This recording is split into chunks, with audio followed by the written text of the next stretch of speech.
Hey everyone, welcome back to the Spill Podcast. I'm your host, Vivian Rose. So in this week's episode, we have a very special guest. She's a YouTube queen. She has like these incredible YouTube videos, and she's in New York, which is like the place to be. Like, I always want to go to New York, so it's a super cool place.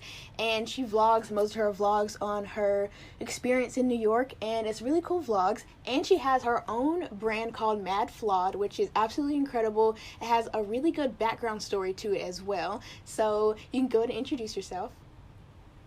Hi guys, I'm Nikki. Thank you so much, Vivian, for having me. I think you did a really great intro, so we can just leave it at that. So let's get into the questions. So the first question is, when did you start content creation?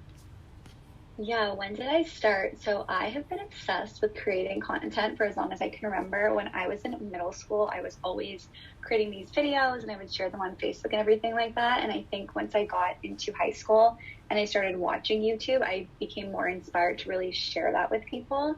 So I started posting, I think, in my sophomore year of college or maybe junior year, which was, I guess, for some reference, how many years ago was that for me? That was like 6 years ago. So what inspired you to get started at that time?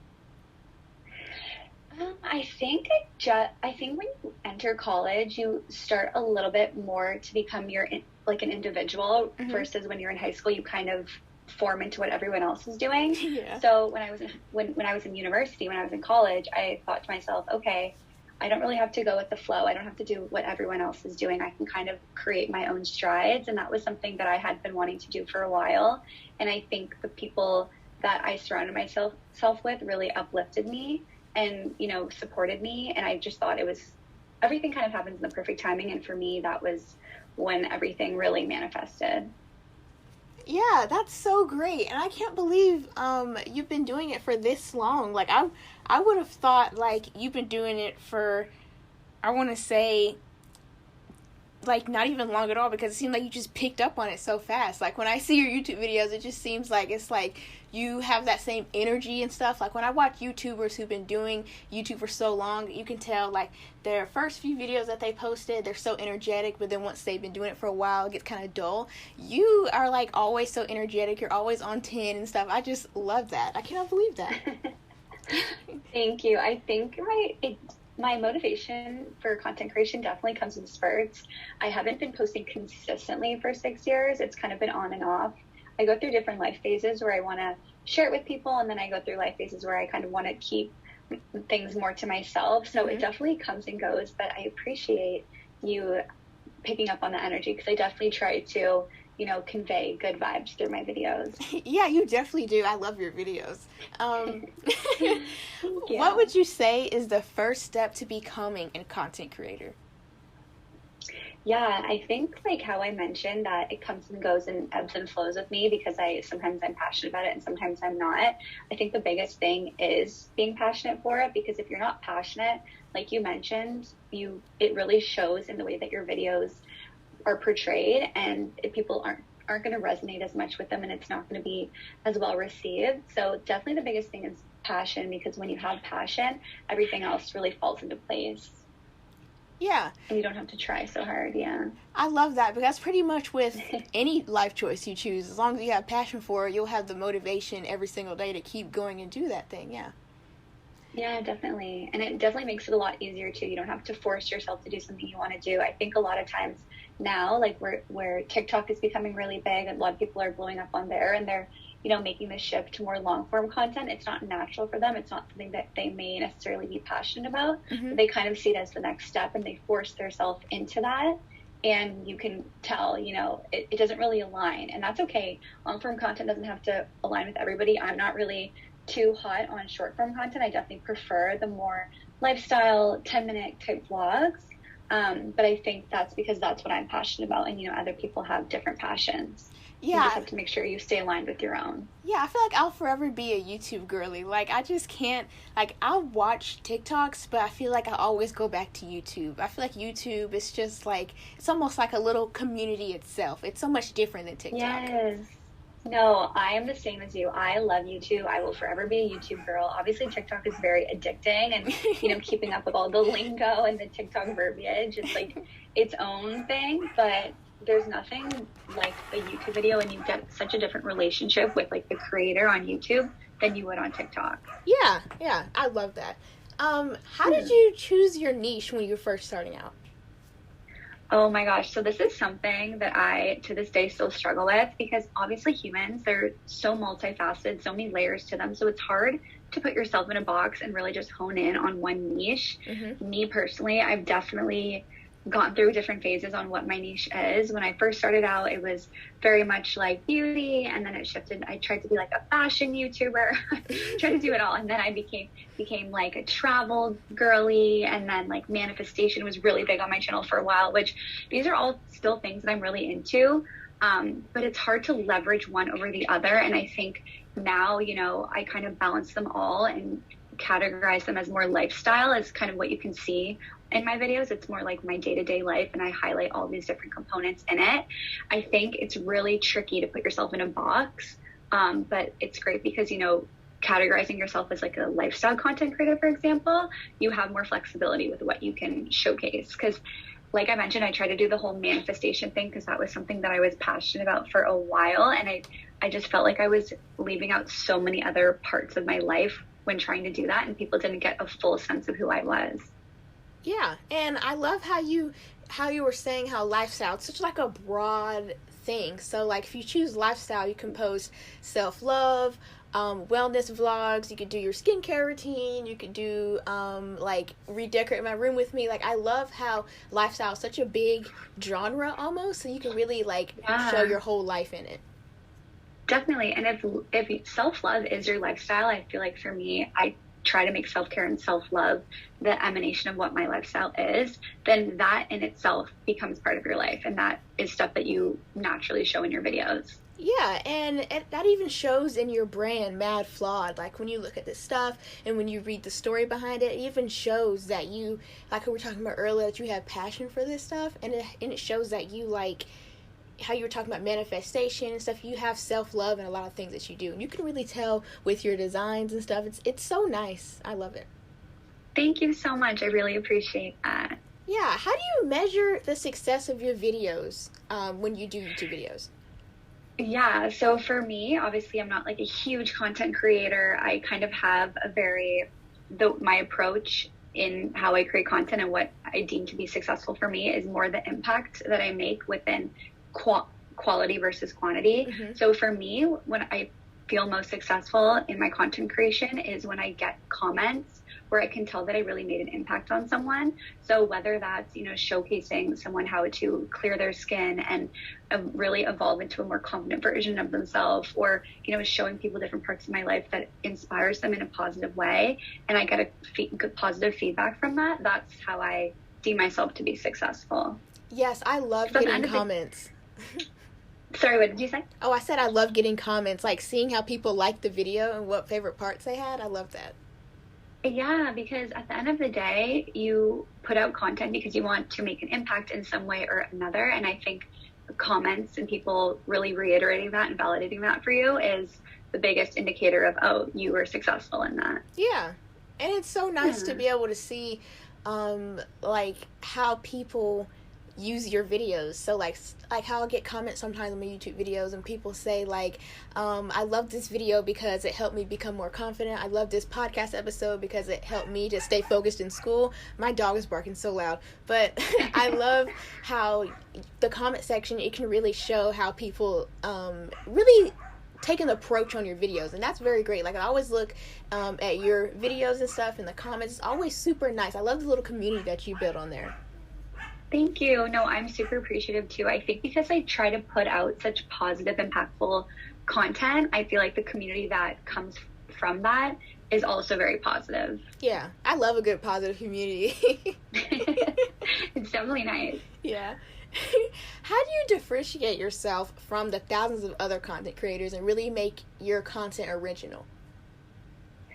That's a good question. I think because obviously everyone's so unique and so different. When you just show up authentically as yourself, you will naturally be differentiated. It's it only when you try to be someone else and try to, you know, mimic how someone else is posting or how else someone else is living, then you kind of get caught up in, okay, this person seems very repetitive, they're very much like everybody else. It's only when you do your own thing and you show up authentically that you really differentiate from everyone else. And I try very hard to be authentic and do that on a day-to-day basis, whether it's, like you said, mentioning the story that really created Mad Flawed, or just showing like the realness in the behind the scenes of my life. That's kind of what I do to be conscious of, you know, showing up authentically and in turn being differentiated from whatever everyone else is doing, because my story is very unique, much like yourself, much like everybody else's. So I try to highlight that on as much as I can. Yeah, totally. You can definitely see it in like all of your work. Like you can see, you know, like some YouTubers, like they'll do content from other people. Like I guess they copy different trends from different YouTubers, and they don't even put like an original spin onto it. But all of your videos, like even though they're lifestyle videos, your videos always show who you are, and it's never like copy and paste with somebody else. And that's what I love about watching different YouTubers that really show their authentic self, because it's not like you're just watching the same person over and over again. You're going through each person's journey. Yeah, thank you. And I definitely think, you know, some people can get caught up in it. I know I definitely take inspiration from different people. Like I said, I'm a big YouTube girl. I'm on it all the time. So if I'm watching all these videos, it's hard not to be inspired, because obviously there's some great content creators out there. Mm-hmm. But when you can really tell when people are completely copying versus like taking inspiration from, oh, I like how they edited that, or I like the song that they chose, something like that. That definitely is a lot different than, you know, showing up the same as everyone else. Yeah, like I love taking inspiration from other people's videos, but of course not copying them, but just being like, oh, let's say if they, I don't know, like if they did like a time-lapse thing while they were cleaning their room, I'd be like, oh my god, I should speed up mine so in case somebody else is cleaning their room, they could do it at the same time as me. Like, of course not copying, but taking inspiration from other people. Yeah. Definitely. How do you select the brands that you want to work with, and what criteria do you use to determine if a partnership is good or not? Yeah, so I'm definitely a lot more intentional about it now, because I realize the impact that different companies make on our earth and overall. So I'm definitely more selective and definitely do my research a lot more. In the beginning, I was more so excited to just get partnerships and sponsored deals. Mm-hmm. So I would kind of take everything, and I wasn't really aware of, you know, my role in how that played out in a larger view. But now I definitely do my research, and like I mentioned, because I highlight so many different facets of my life, I try to make sure that the brand that I'm partnering with kind of falls into that. So, you know, I'm really big into wellness, self-love, self-care, like beauty and skincare. Those are kind of the biggest things for me. So I try to make sure that the brands that I do partner with fall in line with that. And, you know, they're socially responsible and, you know, sustainable as much as they can be and things like that. Yeah, like you don't want to have fashion content but then you're sponsored by like a basketball brand. Like you have to keep everything around the same type of like little niche almost. Like you can tell when some people, they just take anything that they need to take in order to make the money that they need to do. And I can just really tell like with some people's videos, and like I was saying earlier, yours are always so spot on. Like you can tell how much work that you put into your videos, and it's not just like people just putting out video after video just to get them out. You actually put the quality into your videos, and that's what I really like the most about watching different YouTubers like yours. Thank you so much. No, I'm really glad that that is portrayed in my videos and you can feel that, because I have definitely come across videos where I'm like, why are they highlighting this? And I want, you know, my video to make sense and to be beneficial. Like I know if someone's coming to watch one of my videos, they're watching it for a specific reason. So I want to make sure that the things I do highlight in it make sense. Yeah, and they're not just like thrown in there. Right. What are some of the biggest challenges that you face as a content creator, and how do you overcome them? Yeah, that's a great question. I think for me, the trickiest thing is obviously I love to create content. Like I mentioned, I've been doing it for so long and I find so much enjoyment and passion in doing it. But the trickiest thing, now that I have shifted to more like lifestyle vlog type videos, is being in the moment. Sometimes I'll be like, oh, this is like, sometimes you'll just be living your life as you very much should be. And then you're like, shoot, I should have vlogged that, or I should have filmed that. That would have been great for the video. So it's a constant battle of like, okay, I'm just going to live my life this weekend, or versus I'm going to try to make a great vlog out of this. Like, for example, this past weekend in New York, it was a gorgeous weekend and it had rained for like the past 3 weeks. So it was very exciting and I had every intention of filming it, but I just got so caught up in like living my life, which I'm unapologetically doing. But at the same time, it's like, okay, well, now I'm behind on the video that I wanted to post. So I guess for me, that's the biggest obstacle. And I guess in terms of like comparison is always the thief of joy. You know, like I mentioned, I've been posting for 6 years on and off, and you know, there's some people that post for 1 year and then they make it so much further, and I think that can make people feel discouraged. I have never really pursued content creation like full time, and maybe if I did, it would have yielded different results, but I still, you know, can feel hard on myself and think like, okay, why is it taking me so much longer than someone else? Yeah, I love having like to watch people that come out about these different things, and it's not just like they're just low-key passive aggressive about it, like because I watch different YouTubers sometimes that like maybe they have like 18,000 subscribers, they've been doing YouTube for like almost all their life, but then you have somebody who just started doing YouTube and they already have like 100K after like 2 years. And so I love when people come out about this and like face it and like show it to other people, because right when you start YouTube, that's when you realize how much work you have to put into every single video. It's not a breeze like Instagram or TikTok. It's a lot of work. Yeah, so I love how you come out about that. I've been watching YouTube forever, so I've definitely come across different types of, you know, creators and seen different variants of growth. And I feel like it's all situational. For some people, it's luck. For some people, like they just resonate with people differently than others do, and they're able to build a stronger community base that just grows faster.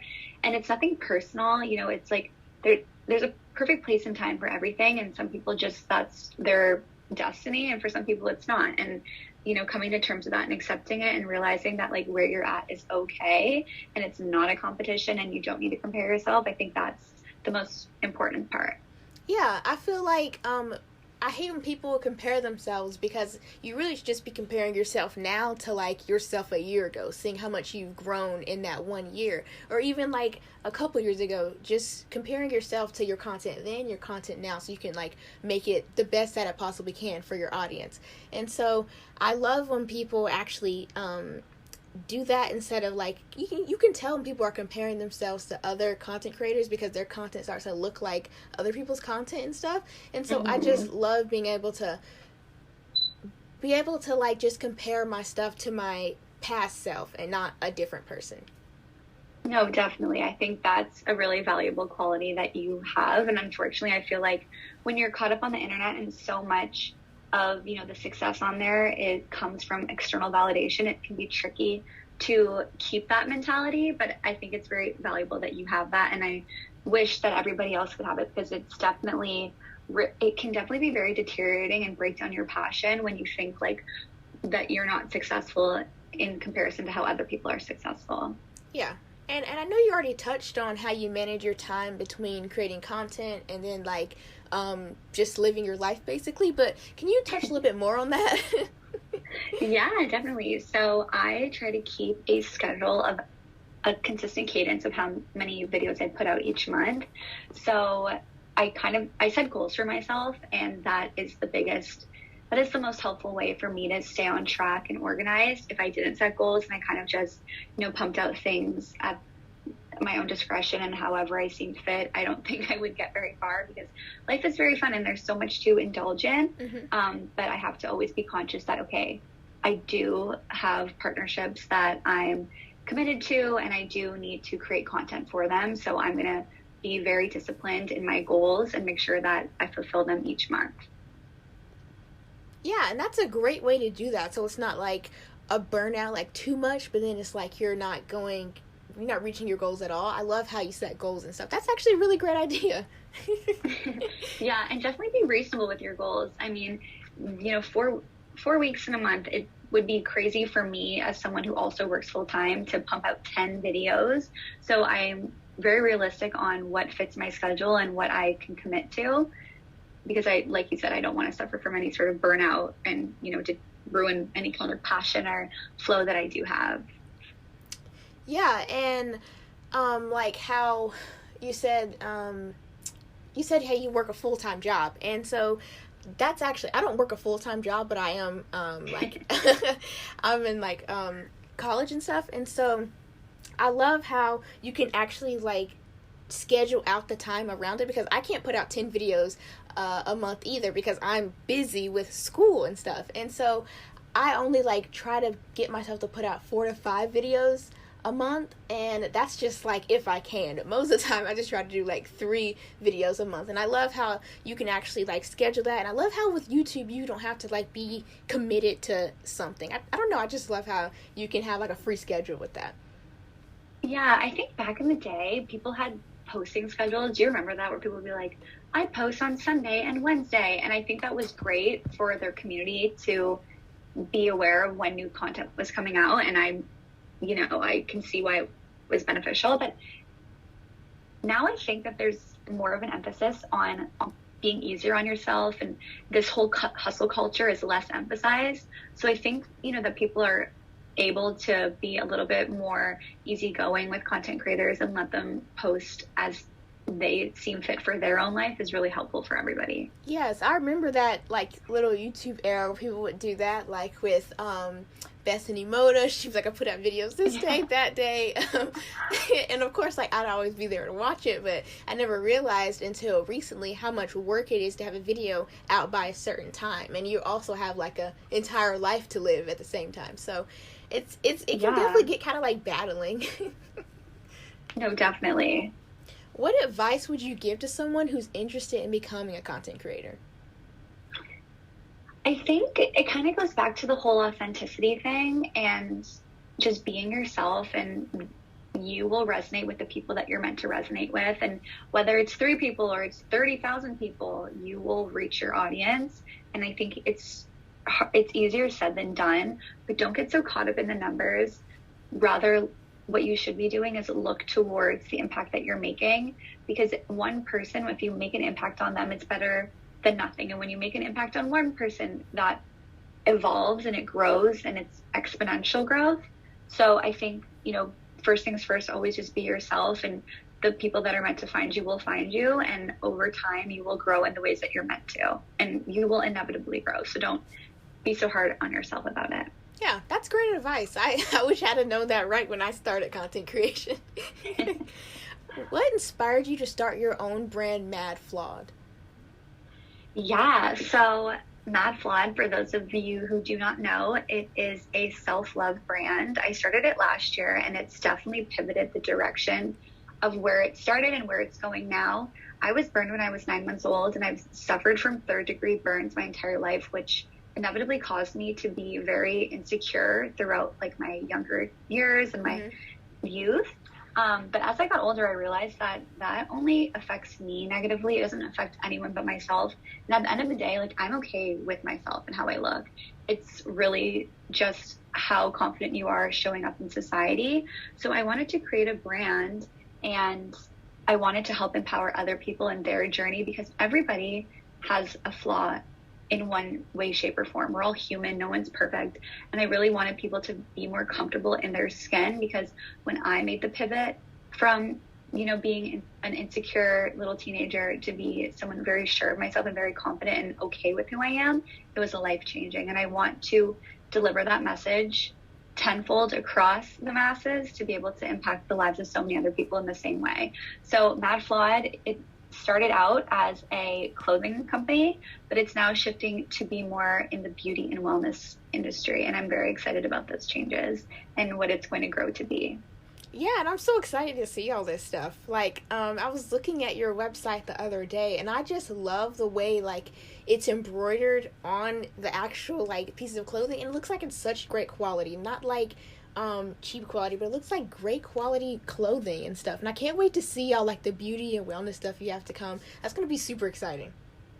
Thank you so much. No, your support means truly so much, because this is something that is so important and so special to me. So little comments like that make such a big difference. I hope that you I hope that you know that. But yeah, the quality is really, really great. I spent a lot of time researching exceptional pieces because I want this brand to leave an impact, and I don't want it to be, I want to put a lot of intention into it. So that starts from all parts of it, whether it's the apparel or the website or everything I really want to have intention behind. Yeah, what advice would you give someone who's wanting to launch their own line? Yeah, I feel like I'm probably a broken record, but I think everything really comes down to authenticity. And, you know, if you want to build a brand, you have to be real in why you want to do it and what the mission really is behind it. I think a lot of people, like I mentioned before, mimic what other people are doing because they see it to be successful. But if something doesn't come from a place of realness and authenticity, it'll never succeed. It'll never thrive. I am a great example of that. In COVID, during the pandemic, e-commerce and Shopify websites were such a big thing, and I just tried to copy what everyone else was doing, and nothing ever stuck. And it's simply because what I wanted to do, I wasn't passionate about it. I didn't have really any intention behind it. It was simply like something I was trying to make a quick buck from. And I think, you know, when you try to build a sustainable brand and something that has longevity, you need to make sure that there's intention and purpose behind it.